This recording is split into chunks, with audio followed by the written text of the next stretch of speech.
Pro Wrestling Weekly. For over 20 years, the revolutionary force in sports entertainment radio talk.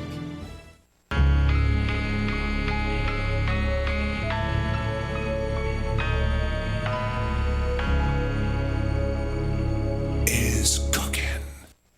WBCB presents Pro Wrestling Weekly, the longest-running pro wrestling radio talk show in the history of terrestrial radio. And he's obviously Michael Cole. Call in with a question or comment at 215-949-3232 or 888-922-2149. You really do sound like a grizzled old vet. Is that where you were going with there? Yes.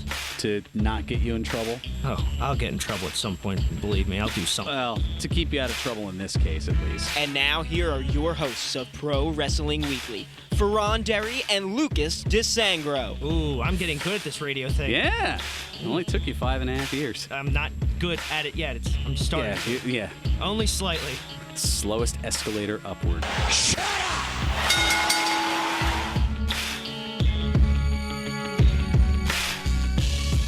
There's the sound of the bell, and we are set to go. This is Pro Wrestling Weekly here on 1490 WBCB and online at WBCB1490.com. Fearon Derry here with you alongside Mitch. Hey, glad to be back. No Twitch this time around here. Oh, man, I'm a little disappointed he couldn't make it for a third week. Well, yeah, I know. It's like the old line from Major League, you know, that 2 in a row and one more, that's called a winning streak. It has happened before. And, well, I'm actually going to see here, kind of shattering the fourth wall a little bit here. I'm going to see, since he is currently on his way up to Hoboken, so I'm going to at least see if he is able to contact the show via come live via satellite or via telephone, in a sense, to exalt his opinions on various things and otherwise provide unintended comedic entertainment. Well, we'll see. So I'm putting it out there, and we'll see here. And in the meanwhile, well, we've got lots of things to get into, including the Fastlane lineup, as the WWE pay-per-view is tomorrow. The last proverbial pit stop on the road to WrestleMania. The big pay-per-view for, well, it's the biggest WWE pay-per-view, I say arguably, every year. Royal Rumble's kind of becoming like 1 and 1A with WrestleMania. At least, I mean, it's always, maybe it's a little bit of personal bias, but I know WrestleMania has had the giant stadium-like venues for the last decade plus, whereas we've seen it this past year. We're going to see it again next year in Houston. Obviously, they have a ways to go to catch up to WrestleMania in terms of attendance venues, as they've had upwards of 50, 60, 70,000 plus every year, really for the last 12 years or so, including one event a couple of years ago where they had it down in suburban Dallas, that large stadium that holds the Dallas Cowboys facility, and they actually drew in over 100,000 people at that. So, whoa, yeah, they were looking to that was a record they were looking to break decades earlier with the LA Memorial Coliseum in 91 with WrestleMania 7, but that kind of went awry, allegedly due to bomb threats. Wink, wink. In reality, the ticket sales weren't that good. Yeah. That was, did we talk about that before off air? The whole Desert Storm thing? Yeah, maybe with Sergeant Slaughter and sounds a little familiar. The whole Iraqi sympathizer gimmick thing. Maybe. And Hulk Hogan. All right. Yeah. We'll go over it later. That's old. That's rehashing old news here. Although a name from back in that time frame, well, maybe a little earlier than 91, as he was kind of on a little wrestling hiatus or semi-retirement at that point. But a name from the Hulkamania era, unfortunately, was lost this week. And we'll talk a little bit about his life and career. Also, the latest WWE Hall of Fame inductee was announced. We'll get into that. We've got a new talker over in MLW, a commentator to bring to the mix here, and certainly a very colorful one, to say the least. A fairly noted signing or re-signing with Impact Wrestling. We'll get into who that is. Also, a little injury news and Well, we mentioned the big WrestleMania pay-per-view and a big announcement as far as what's coming ahead a little over a year from now. They have announced the location and date for WrestleMania 36 for the year 2020. Huh. It's getting to the point. I mean, it's known as the Super Bowl of wrestling, so it's almost in a way where they have to plan a year plus in advance of where it's going to be. I mean, it's not quite like the NFL where they have the next, I think, 3 Super Bowls already planned. But they do have a lot of advanced planning that goes into that. And, yeah, there will definitely be sunny days, I would imagine, at where this is going to be here. And we've got some numbers with that. Also, a legendary wrestler who is going to be hanging it up in the within the next year, and also a creative team note as well. And, wow, phones are skyrocketing here. It's definitely an afternoon delight, that is for sure. Phones are a-ringing. That's certainly a good thing. It's definitely is here. So we'll get to those in a moment here, and well, I guess we'll start with. I'd like to get all the bad news out of the way, just because it kind of brings the show down, so we can kind of bring it back up here. Yeah, make room for some positivity. Why not? Exactly. So some unfortunate news in the realm of the Hulkamania era, as the wrestler known as King Kong Bundy died this past early this week at the age of 61. Now, his cause of death is unknown. Bundy, well, he had worked in the various territories over the years before his big World Wrestling Federation run started in 1985, and it pretty well peaked in 1986, where he headlined WrestleMania 2 in a steel cage match against Hulk Hogan for the WWF Championship. And Bundy also kind of changing things up a little bit. He also did some acting work, which included multiple appearances on the sitcom Married with Children. I don't know if that, you're a little young for that one. Ring the bell. Ring the bell. I see what you did there. But yeah, no, it was a very popular sitcom and pretty much put the network Fox on the map back in the late 80s and early 90s. But it had an 11-year run. That's a pretty long run. It was, but he initially had a role as a relative of female lead character Peg Bundy, played by Katie Sagal, who you might also know as the voice of Leela in Futurama.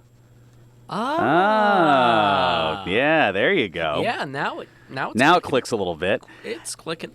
And a little did you know regarding Married with Children, the creators of the show were professional wrestling fans, which is why the main characters' last names were Bundy, named after King Kong Bundy. You had Al Bundy and wife Peg, and Bud and Kelly, the son and daughter. And the next-door neighbors, Steve and Marcy, they had the last name of Rhodes, named after the American Dream, Dusty Rhodes. Little fun did you know for those who are familiar with the show from the past. And, well, on the line we've got a self-professed old soul, so we'll see what he knows about Married with Children here. None other than our good old friend and co-host, Lucas Twitch DeSangro, phoning in from parts unknown. Did someone say bringing the show down? No. The showdown, like a showcase showdown. No. You know darn well that's not what I meant, Burgundy or Fearon or. Darn it! I called you by your other. Oh, you went by the gimmick name. Oh no. No. You went by the factory name. I'm sorry. I'm still in wrestling mode. I'm up in Hoboken right now. We're helping out with Capital Wrestling. Their March 9th show. Give me the loot. Oh, okay. Now, where... this is your chance to shamelessly plug. So as much as I get on your case about grandstanding and hot dogging, this time you have permission. So where is it going to be? What's, what time does it start? All that fun info. Oh, no. Now I have to pull up the poster. I was actually prepared. You're at the place. You don't know these things? Look, I have to park at the hotel right down the road from it. Okay? It's on Garden Street. I'm not good at this, okay? You don't say. Yeah. Yeah, I do. Oh. Ooh, nice. It is It is 301 Garden Street, Hoboken, New Jersey. Doors open at 7, 8 p.m. bell time. So if you're in the area, we have some great action scheduled, including the return of former ROH wrestler Deranged of Special K. Okay. As well as we will be having a whopper main event of Matt McIntosh of Wrestle Pro for the Monster Factory, depending on where you know him from, versing Anthony Gangone of House of Glory. And most recently, if you're paying attention to CZW, he caused quite a ruckus at the trifecta elimination when he and Amazing Red won the CZW Tag Team Championships from the Rep. And I think a few House of Glory roster members also invaded, but I'm not entirely sure what happened. Yeah, all the specifics on that are a little sketchy, I suppose. Yes, I've only seen video footage, but yeah, it's gonna be a great night. And then my interning knows no bounds because I also interned for one Sakamiko, who tried to sacrifice me to the Meadowlands Monster last time I was in the ring. So that's going to be fun, he said with heavy sarcasm. Well, when it comes to internships, just remember how much better you had it here. You know, don't forget us little people on your ascension to the top here. I miss this so much, Fearon, I'm not going to lie. At least I don't have to worry about getting sacrificed to a 7-foot-tall monster. No, you definitely don't. That is for certain. All I have to worry about is making a fool of myself on the air, which I'm very good at, mind you. And I took that for granted a little bit, and I'm sorry. Hoping all will be forgiven if I return home. Time will tell. So yeah, but yeah, take putting the humor aside for a second. King Kong Bundy. Any thoughts or memories or? Well, we did meet him at Mania. We did. That's right. Our good friends over at George's Cards and Collectibles. Yes, and I had asked him about pursuing a career in professional wrestling at the Monster Factory. So we got to exchange some nice words there. Yeah, he did train at the Monster Factory back in the 80s. Well, I mean, he trained with them. What is it? I think he trained with them before it was officially the Monster Factory, but I'm not sure. So he went back to the early 80s. Yeah, so it was like, well, it was started in '83, but he was trained before that. He had Larry Sharp had been training people out of like a YMCA, so I'm not sure. I'd have to consult Danny Cage on that. Well, that should be. Well, yeah. I mean, you see his picture on the post. I think it's one of those where while it's grandfathered in, it certainly does count in that regard. I mean, I consider him a factory alum. He trained under Larry Sharp. Larry Sharp started the Monster Factory. It's all connected. Yeah, it is. But now, did you know that little? Did you know? I believe you were holding on the line while it occurred about the Married with Children names. I did not know that they were wrestling fans, so I did find it comical that it was Bundy and Rhodes. Yep. Because they didn't want to go with Hogan. That would be a little too obvious. Yeah. Piper. They could have gone with Piper. At the same time, you have two heels though. You have two heel names. Well, I mean, the American Dream was a babyface. Exactly. That's why they didn't go with Piper. Yeah, they had to balance it out in a sense. Yeah. Alrighty, so you're doing your thing up in Hoboken, and still reeling a little bit from a heck of a match last night. You're taking on Grizzly Redwood. Grizzly Redwood, yeah. Yeah, Grizzly Redwood. Okay, I'm running even shorter than usual. So I'm. Oh, same. I'm running around. It's been a very, as you know from some personal things, a very very long and arduous week here. Yeah, I know where you're coming from with that. It was last night was very surreal. You're wrestling for Future of Honor. Yeah, and it was no, but I also put up like 2 years ago around March. My first big match was also against an ROH alumni in the Wildman Congo, and you were there for commentary on that. I had to defend the heavyweight championship for QT Marshall. And, that was that night. Oh my gosh. But yeah. How the hell did you survive that? Because I'm like a cockroach, all right? I never go away. Let's be fair. I'm noting the time on that one. Yeah. just set them right on up. Yeah. Don't say you never contribute anything to the show. I think that there are a litany of drops that would argue otherwise. That is not fair. Too soon?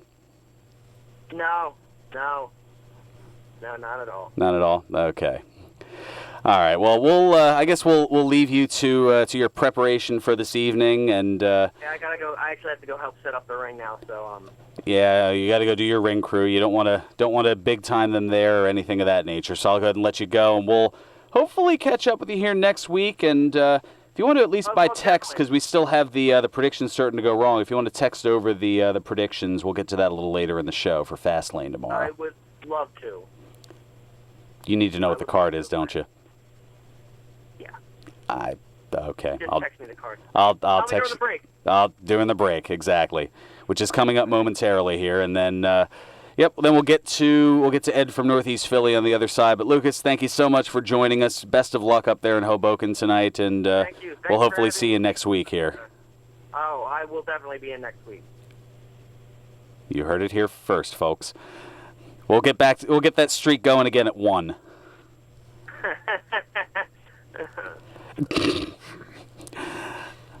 And I'm done. All right. Thanks, Lucas. We'll catch you next week. At least I think so. All right. We'll take care of some business here, and then we'll come back. We've got the predictions certain to go wrong. We've also got some varying news, and we'll also take a look at the local scene with Ed from Northeast Philly. We'll get to that right on the other side here on Pro Wrestling Weekly on 1490 WBCB and online at WBCB1490.com. Hi, this is Dr. Lee Piccarello, inviting you to tune in every Friday morning at 8 a.m. to The Head Game, a must-listen show for athletes and coaches of all levels and ages. Mindful Athlete Training in Newtown, Pennsylvania is a mental circuit training program that prepares the athletes to perform at the highest level of today's game. Athletes get into the zone faster and stay there longer. Tune in every Friday morning at 8 a.m. right here on WBCB 1490 AM and throughout the world at WBCB1490.com. Did you know the nicotine in e-cigarettes can harm brain development? It's a fact. Brain development continues through the mid-20s, and using nicotine during adolescence can impact attention, learning, and memory. Did you know the nicotine in e-cigarettes can prime the brain for addiction, especially while it's still growing? It's a fact. This is U.S. Surgeon General Jerome Adams. For more facts about the risk of e-cigarettes and how to protect our youth, visit ecigarettes.surgeongeneral.gov. All commentators heard on WBCB express their own views. Their opinions are not necessarily those of others on WBCB, including the staff and management. We all want safe, nurturing care for our children, but finding a provider we trust can be hard. Not anymore. Thanks to your local Early Learning Resource Center, we help families find convenient, licensed childcare providers that keep children safe and help them learn so their stars can really shine. We may even be able to help with your childcare costs. Find the Early Learning Resource Center near you at raiseyourstar.org, sponsored by the Office of Child Development and Early Learning. Energy costs are skyrocketing. Now is the time to upgrade your old heater and air conditioning systems to more efficient units to save on your utility bills. Harris Comfort can also handle all your propane needs, as well as providing sales and service on whole house generators. Harris Comfort is still family owned and has been serving our area for over 60 years, providing sales, service, installation, and peace of mind. Call 215-788-4596 or go to harriscomfort.com. Harris Comfort, still family and still local. I just finished up work. I walk in, and then he goes, "How's it going? Can I get you something like a bleeping watch?" And now, more Pro Wrestling Weekly with your hosts, Fearon Derry and Lucas DeSangro. And you said, "Oh, you took it well." I'm like, I didn't have a choice. Yeah. You can't win. What am I gonna do? Heckle? No. You see how that works out?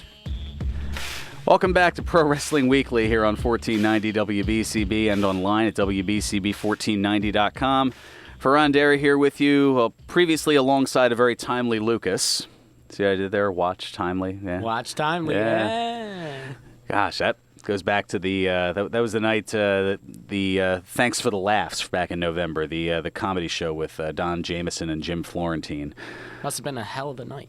It certainly was. It was very entertaining, that's for sure. And well, let's go ahead and get to another form of entertainment. Intellectual entertainment, a little bit of knowledge being passed and a little information being passed, courtesy of Ed from Northeast Philly. Ed, welcome to Pro Wrestling Weekly. Good afternoon. LAW Fight for the Future is coming to Glen Olden, PA on the 23rd of March with 6 p.m. bell time. That is a couple of weeks away from now, and Bright Cliff Firehouse. Oh, yeah, Liberty All-Star Wrestling. Yes. That's it's a little bit of a hike. At least I think it is. I'm not quite sure where Briarcliff is in comparison to the world here. I'm not... Glen Olden, PA. I thought I said that. Oh, you did mention Glen Olden. I heard... as you had said it, I'm like, wait a minute. Did he say Glen Olden? Yeah, he did say. All right, so that's down in Delaware County. That's not too terribly far away from here. And Darby Rec Center is going to have a doubleheader coming in April. More information next week. Okay, that should that's another. There's quite a lot going on down in that direction here. Well, there's a lot going on all over. That's for sure. I mean, you saw Lucas is heading up to. He's up in Hoboken. You had the Future of Honor matches last night at the Monster Factory. It's just that's what's great about this area. There's so much going on at any given point. And they have Super Crazy Pro Wrestling tonight at the Holzberg Boys Club at 6 p.m. So there we go, a little closer to home up in Philadelphia, Northeast. Philly. ACPW is coming, I'll mention that next week. That's a little ways off. a little ways off, yeah. Well, it gives people time to get their tickets, proverbially here. Yeah. I mean, I talked about what we're going to be doing. What is it? 5 weeks out from now. I'm just trying to quick do the math on it here. On Saturday, April 13th, it's time to take the show on the road once again. We'll be at Senator Tommy Tomlinson's Children's Expo, and it's a blast every time we go. I've been glad to be there pretty much every year for the last decade at this point. Yeah, didn't he used to do it in May, I thought? It's usually in the spring. Sometimes it's, it depends on a few different factors. Sometimes they've had it in early May. Usually it's in mid-April from what I've seen, mid to late April. It depends on the year. They have different scheduling things that go on. I'm sure they try not to do it on Easter weekend, for example. So there are a few different extenuating factors. Hopefully the weather's good that day. Oh, absolutely. I mean, rain or shine, it still goes on. It's just you'd rather not having it rain. I mean, I know that I've gone a couple of years when it rained. They had to cancel the helicopter landing. It's something that it's better on a nice sunny day, and there's a lot of indoor and outdoor activities. And WWE is going to be coming to Philadelphia again with Extreme Rules. Yes, that was announced this past Monday at the Raw event that the Extreme Rules 2019 pay-per-view will emanate from, right here in Philadelphia. Good old Philadelphia. It was just announced. Yeah, that'll be coming up in mid-July, July 14th, I believe, of this year. at the Wells Fargo Center. So I'd have to see it. It's interesting considering that Extreme Rules last year was in Pittsburgh. I had a feeling they might put a pay-per-view in July here. Well, that seems to work. I mean, that's what they did. That was what they did last year, or not last year, 6 years ago, I should say, back in 2013 when they had Money in the Bank here in the Wells Fargo Center. It felt good to be able to go to that. That was a fun one to see here. And they're doing that in Connecticut this year. Oh, at the Money in the Bank? Yes. Okay, yeah, I thought I heard something about that, but I know that's something that's there's also a lot of rumors and questions around that. But yeah, it looks as though the kind of cemented in, at least based on rumblings and whatnot. Yeah, Money in the Bank will be May 19th, which is it's Kane's favorite day. Remember, see no evil. But that's going to be at the XL Center in Hartford, Connecticut. And then, yes, Extreme Rules will be in Philly Sunday, July 14th. So what better than the supposed home of, dare I say, House of Hardcore in Philadelphia to have a bunch of Extreme Rules matches? I'm wondering, they might do House of Hardcore.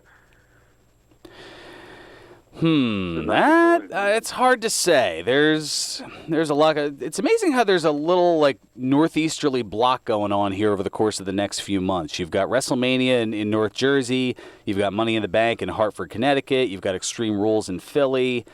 Fastlane tomorrow, that's going to be in Cleveland. So they're Trenton coming up in Allentown. I was referencing more the pay-per-view or network specials, but they're going to work on getting around. I mean, SummerSlam's going to be in Ontario and Toronto, a little international affair, don't you know? And you said WrestleMania's in Tampa. Well, I hadn't gotten to that yet, but let's go ahead and bring that out here. So WWE had officially announced the day before yesterday the date and location for WrestleMania 36. It'll be Sunday, April 5th, 2020. Wow, that is so weird to say. I'm still getting used to 2019, and here we are talking 2020.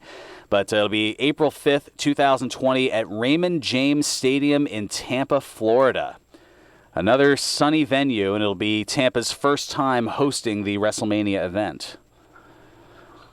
And it will also mark the second time in 4 years that the show will be held in the state of Florida, as WrestleMania 33 was held in Orlando. They like that outdoor venue thing, so they like warm weather places to do it. So Florida is a no-brainer.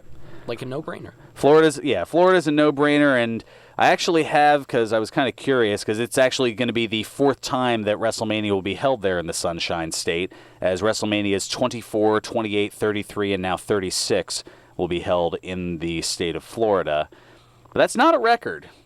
Now, for curiosity's sake, a little fun trivia here. I'll throw this to, obviously you're having very little context here, Mitch, but this is kind of more of an educated guess, and I'll throw this to Ed as well. What state has hosted the most WrestleMania events? I would probably say New York. New York actually is tied for second.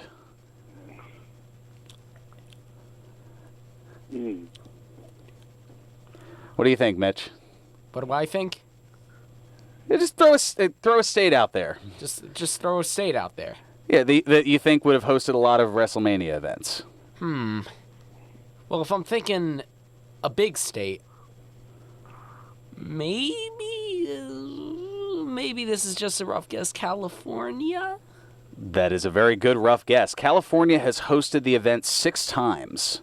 Oh my God. Yeah, 6 out of 35 now. Now, one of those was, and this, there are 38 total listings, and that's because WrestleMania 2, rather infamously, hosted the venue. It was kind of a split simulcast thing where out of the 12 matches, 4 were held in New York, 4 were held in suburban Chicago, and 4 were held in Los Angeles. So technically, there were 3 different venues that hosted WrestleMania that particular year. But yeah, leading the pack was California, tied with 6, tied with at second with 4 apiece.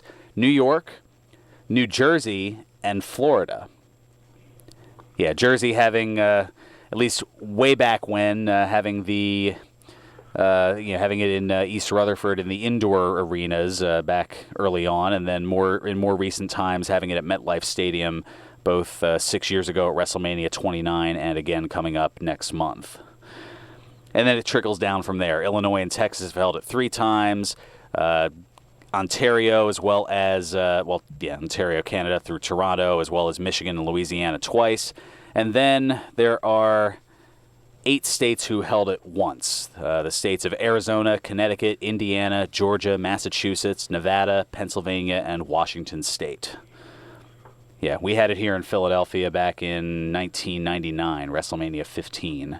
So basically the dawn of the new millennium. It was also the peak of the Attitude Era, but that particular pay-per-view wasn't very well received, I should say. It doesn't look great looking back historically, 20 years ago. And that might be something to kind of do a little retrospective on, as that was right around the peak of the Attitude Era, and a lot of people have jokingly referred to WrestleMania 15 as Russo-mania, thanks to the Booker Vince Russo and kind of his mania running wild with a lot of off the wall ideas. But we'll save that for another time. I got off on a complete tangent there, but it was kind of some fun facts that I was going to go through with it. So since we brought it up, I thought, all right, now's the time. And Adventure Lane store has Shayna Baszler coming in at 12 o'clock tomorrow.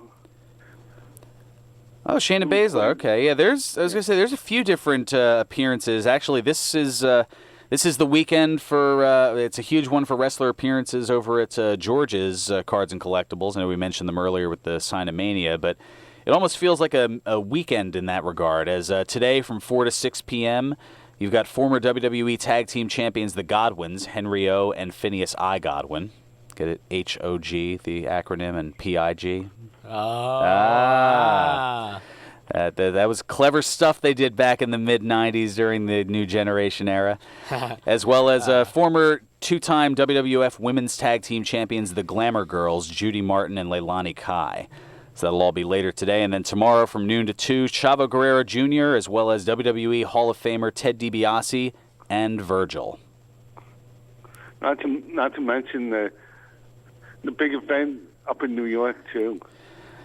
The little convention or big convention. Yeah, that's another one that's... I feel like I've got to get to one of those at some point, but it's kind of hard with the events that go on a Saturday to also have this going on as well. There's just... it's... I tried it once and it didn't quite go over so well. So it's kind of one of all right, we'll go back to the drawing board on these things. That's about it.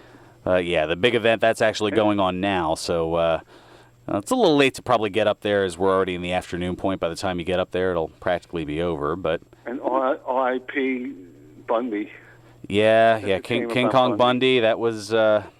That was definitely a rough one, to say the least. He was recognized by Gorilla Monsoon, the commentator, as a condominium with legs.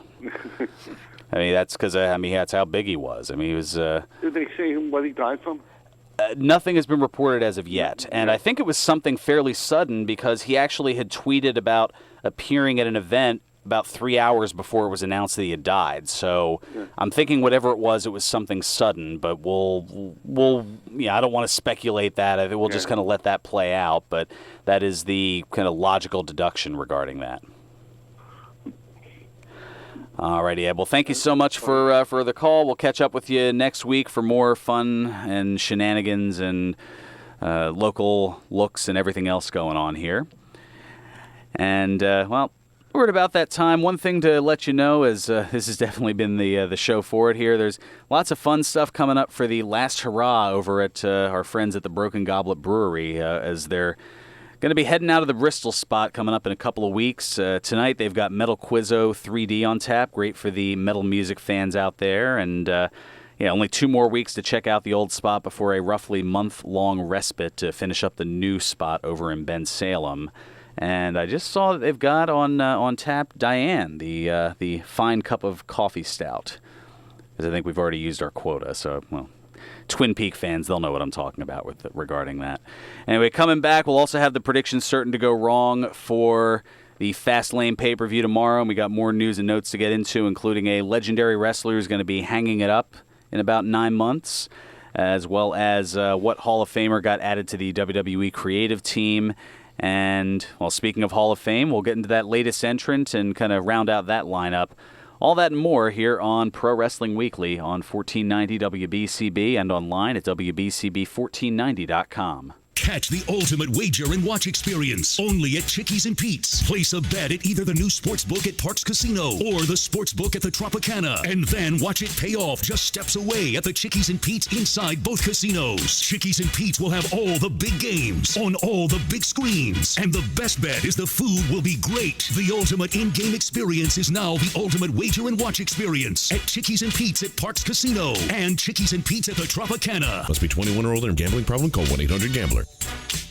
You won't see termites crawling across your floor, but thousands might be devouring the wood in your walls, weakening the structure of your home. For over 50 years, Termite Proofing and Pest Control of the Delaware Valley has been in the exterminating business. If you think you have a pest problem, they're the experts. Call them today at 215-639-5455. That's 215-639-5455 for TPPC. Termite Proofing and Pest Control of the Delaware Valley gives your home or business peace of mind, knowing your pest problem is in their hands.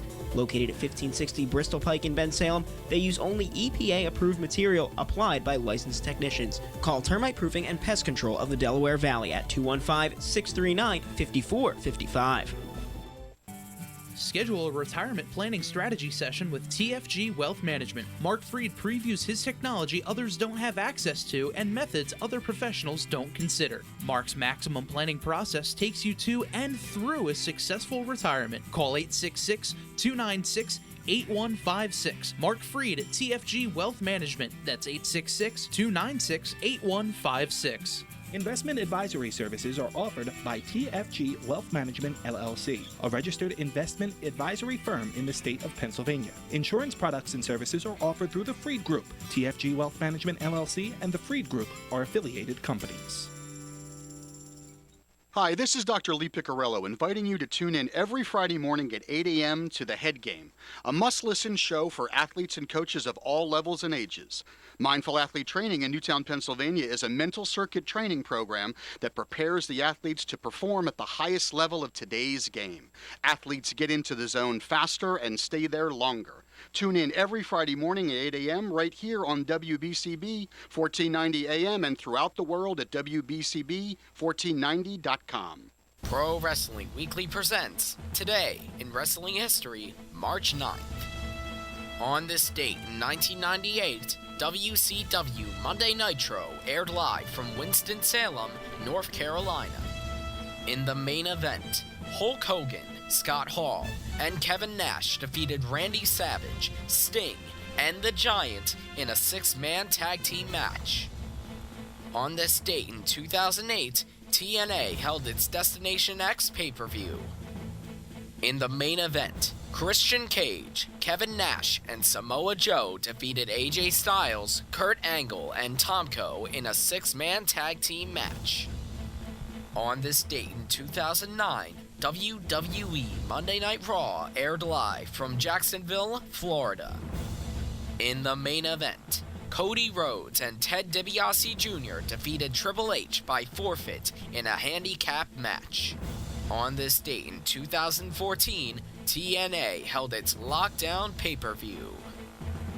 In the main event, Davey Richards, Eddie Edwards, MVP, and Willow defeated Austin Aries, Bobby Roode, Jesse Goddard, and Robert E. in a lethal Lockdown match.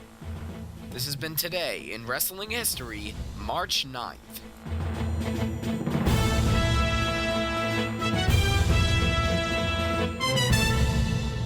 Welcome back to Pro Wrestling Weekly here on 1490 WBCB and online at WBCB1490.com. Fearon Derry here with you alongside Mitch as Twitch is up in Hoboken. He called in earlier, gave his gave a little love to the show as he couldn't be here in person. And it was a nice little stopping. It was. It was a nice little. You say stopping or stomping? Stop in. Oh, stop in. Okay. Man, I need to get my earphones checked, apparently. We turn the volume up on those. Man, what did you say there, Sonny? Oh, my goodness. It feels that way sometimes. I don't know.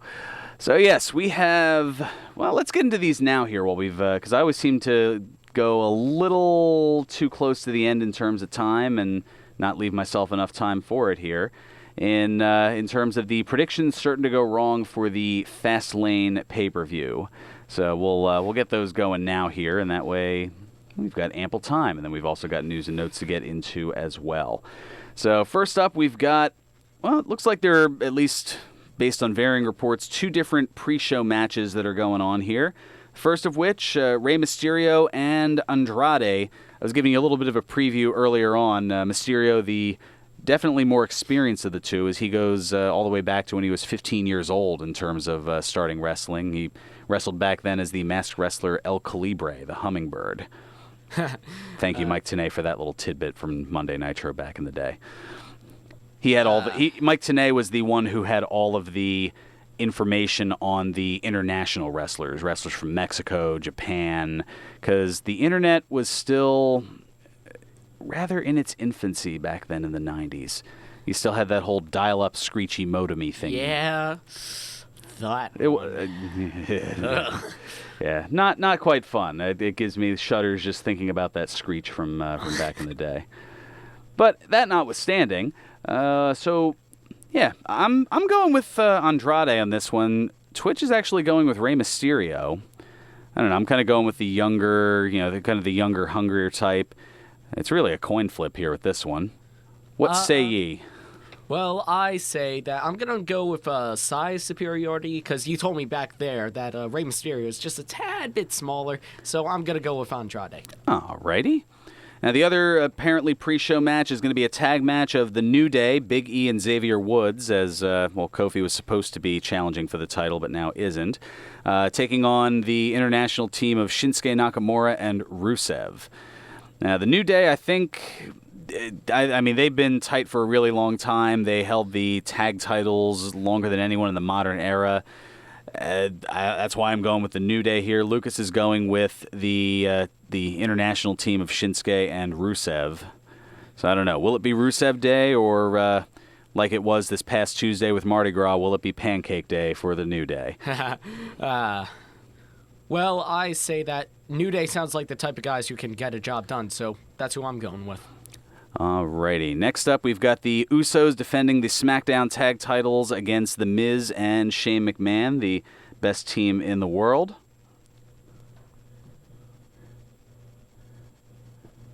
And, okay. As I said, I'm getting a text from Andy from Florida, a good friend of mine, checking in saying New Day is going to lose. So, yeah, even predictions on the outside looking in here. You never know how that's going to go. But yeah, both Lucas and I are going with the Usos to retain the SmackDown tag titles here. Yeah, I'm going to go with the Usos. This best team in the world, in air quotes. Yeah, it just doesn't seem like it. Yeah, plus, I mean, the Usos, they are legitimate brothers in real life. So, blood is thicker than just about everything. Yeah. So, certainly good there. Next up, there is the Boss and Hug Connection. We've got Bayley and Sasha Banks defending the WWE Women's Tag Team titles against Nia Jax and Tamina. Well, Jax and Tamina certainly having the size and strength advantage, but I don't know. There's something about the Boss and Bayley that, I mean, they've been good friends and sometimes better enemies for a while, but I think in this case they're going to pull it out and hang on to those tag titles here. Well, I would say that, like I said with Andrade, size superiority, so Tamina and Jax. You're going with Tamina and Nia Jax. Okay. Yeah. Man, Vince McMahon would love you. He's all about the size. Yeah, well, all right. We're not going to get into the Gary Stridham wow thing now. Not again. That's good. That's a good thing. Take a look at that. Good old Gary Stridham. Oh, we love the WBF. how we miss it, or, well, I don't think anybody misses it necessarily, but... Nah. All right, getting back to this here. So, the band is back together, as we found out this past Monday on Raw, for one last go. Now that Roman Reigns is back from leukemia, now he, at least for one night, has reunited with Dean Ambrose and Seth Rollins, the triad known as The Shield, and they're taking on those pesky villains of Baron Corbin, Drew McIntyre, and Bobby Lashley. It's got to be the feel-good moment because of the leukemia. It's hard to bet against The Shield in this case. Although, in looking at Lucas's response, nope, okay, he didn't either. So, yeah, we're going with The Shield. I am, at least, and Lucas is. Well, I'm going with The Shield as well. If they're back again, they got to give it a hurrah. They got to go. Yeah, it's all about the last hurrah. It's not just the Goblet that's got that. It's it's The Shield as well here. Yeah, and besides the leukemia thing, so Shield. Exactly, despite Leo Rush on the outside here. Now, this one, it's one of those things I was back and forth because it seems too obvious to not happen the way it should here. But Charlotte Flair against Becky Lynch. If Lynch wins, she'll be added back into the Raw Women's Championship match at WrestleMania 35 coming up in 5 weeks. Lynch has to win it, right? I mean, you want to see that triple threat of Flair, Becky Lynch, and Ronda Rousey. I mean, Lynch and Rousey have been going at each other on social media using a lot of words that I cannot say on the radio. It has had that big fight feel, and it's left people wondering, is it storyline? Is it real? Do they really hate each other? And it's something where you want to see how it'll go with the baddest woman on the planet and 2 potential opponents. So for all those reasons, I'm going with Becky Lynch, as is Lucas. Well, if I knew a lot, then I would definitely go with Becky Lynch as well, because if fans are looking forward to this fight, then why not go? Well, but you don't know a lot, so does that mean your pick changes, or? Yeah, I'll stay with Lynch. You're staying with Lynch, yeah, okay. I'm Just kneeling, playing devil's advocate a little bit. Monty Hall would be proud. It's like, well, are you sure you want to go for door number 3, or do you want this box here on the display floor? I don't know. Wow, I could have said Wayne Brady, but I went Monty Hall. I went old school. That's what I do. Although, I got to go Trebek over Art Fleming for Jeopardy, but that's... Now I've really lost like 99% of the people. It's just Ted and I are the only ones nodding in agreement on that one and understanding.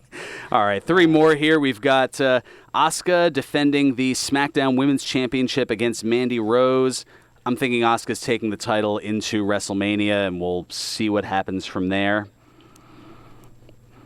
And Lucas is agreeing on that as I'm looking at the text result here. So, yes, Andy, I see you're texting me, but I can't read your text and his and host the show at the same time. 4th wall shattered. All right, so Asuka, Mandy Rose. Asuka's heavily favored in this one. I don't think this is the time to dare to be different. I'll be honest with you on this one. Yeah, I don't think it's in the odds to be different. Yeah, I think Asuka's got this one in the bag. Yeah, and finally, 2 more here. The triple threat match, the Raw tag titles on the line, the Revival, Aleister Black and Ricochet, and Chad Gable and Bobby Roode. Even though these matches tend to put the champion at a disadvantage, statistically, the champion seems to retain more often than not, and for that reason, I'm going with the Revival. And Lucas is doing so as well. Well, if you're talking statistics, then yeah, the Revival. I'll go with him. Yeah, the numbers don't lie until they do. That's usually how that goes. And finally, a battle that the internet has been extremely excited for. That's a safe way to keep out of trouble.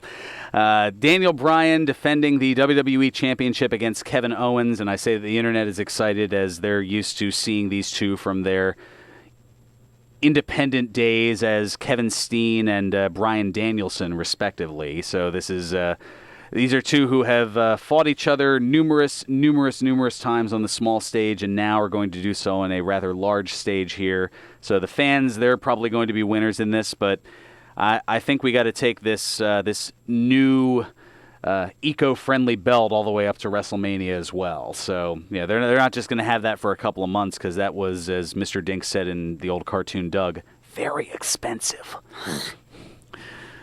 Yeah, I've got all kinds of references today. My goodness. All right, so for that, I'm going Daniel Bryan. Lucas is as well. And I will You're as well. Going to go with the trifecta on it. Yeah. All right, God, so we'll see here. Good. Yeah, it's a pretty good card. Yeah. I'm not going to lie. So, some other news and notes and tidbits here, because time is quickly running short for us here. WWE announcing the latest entrant into the Hall of Fame, Tori Wilson, from back in the Attitude Era days. She was among the women's wrestlers, right up there with Lita, Sable, Trish Stratus, kind of bridging that gap between the Attitude Era and the Ruthless Aggression era that was around 2002-ish. The 43-year-old Wilson, she debuted in WCW and actually joined WWE in 2001. And she worked for the company until 2008, made multiple appearances for the company since then. And she joins the Honky Tonk Man as well as the 6 members of Degeneration X in the 2019 inductions so far, and we still have a few weeks to go on that. Major League Wrestling MLW issued a press release Monday to announce that legendary manager and analyst Jim Cornette joining the broadcast team for MLW. Also, Impact Wrestling announcing that Quinn Moose Ojinaka re-signed with the company. Terms were not disclosed, but it was described by Sporting News as a multi-year deal. Now, we mentioned Asuka a little bit ago in the picks here. She was reportedly helped to the back after suffering an injury during a match with Mandy Rose, a non-title match, at Monday's WWE live event in White Plains, New York. She took to Twitter afterward to ease concerns, writing, quote, "I'm sorry for worrying you. Hit my back, but that's fine. It's neither a concussion nor a neck." Now, what was a neck was NXT champion Tommaso Ciampa, who underwent neck surgery on Thursday, and WWE.com reporting that Ciampa underwent anterior cervical fusion. So that's kind of the upper neck surgery there, and that's not fun. No timetable for the return. Yikes. And 2 other things real quick. Legendary Japanese wrestler Jushin Thunder Liger held a press conference to announce his final match will be on in January 2020 at the Wrestle Kingdom 14 pay-per-view event in the Tokyo Dome. Liger has had just over a 35-year career in professional wrestling, and by that final match, he will be 55 years of age. And he can still go. And finally, Mike Johnson of PWInsider.com reports that Jeff Jarrett, good old Double J, has been added to the WWE creative team. And not a lot of time left, and certainly a lot of them, so let's get to the birthdays. Love it. Oh, man. I don't know. Something's missing. No, we're good. Yep. 5 plus 6 Brucey bonuses. Man, they're jam-packed today. On this date in 1959, Nelson Scott Simpson was born, the former NWA United States champion, better known as the Russian Nightmare Nikita Koloff, turned 60 today. That's a name from Ted's past. He remembers that name, feuding with Dusty Rhodes back in the day. On this date in 1961, Robert Rex-Steiner was born, the former 2-time WWF Tag Team Champion and 8-time WCW Tag Team Champion, better known as one half of the Steiner brothers. Rick Steiner turns 58 today. On this date in 1971, Gurjit Singh Hans was born, the former WWF Kuwait Cup winner from 97, better known as Tiger Ali Singh, son of legendary Japanese wrestler Tiger Jeet Singh, turns 48 today. Or I should say, popular in Japan, but obviously a Middle Eastern wrestler. On this date in 1979, Melina Nava Perez was born, the 3-time WWE Women's Champion and 2-time WWE Divas Champion, better known simply as Melina. She turns 40 today. And going a little on the local end, on this date in 1989, Matt Tremont was born, the hardcore deathmatch wrestler from CZW and H2O Wrestling, better known as the Bulldozer. Matt Tremont turns 30 today. Now to the Brucey bonuses. I've got a minute to do them. Outside of the world of wrestling, 6 of them here. On this date in 1933, Mr. Personality Lloyd Price was born. The R&B singer known for his hit 1959 song Personality turns 86 today. This one's in Ted's wheelhouse. On this date in 1936, Mickey Gilley, the singer-songwriter with 17 different country music #1 hits in the 70s and 80s. He turns 83 today. On this date in 1943, Charles Gibson was born, the former longtime host of Good Morning America and World News Tonight. He's 76. On this date in 1963, going back into Ted's and my wheelhouse, Terrence John Mulholland was born.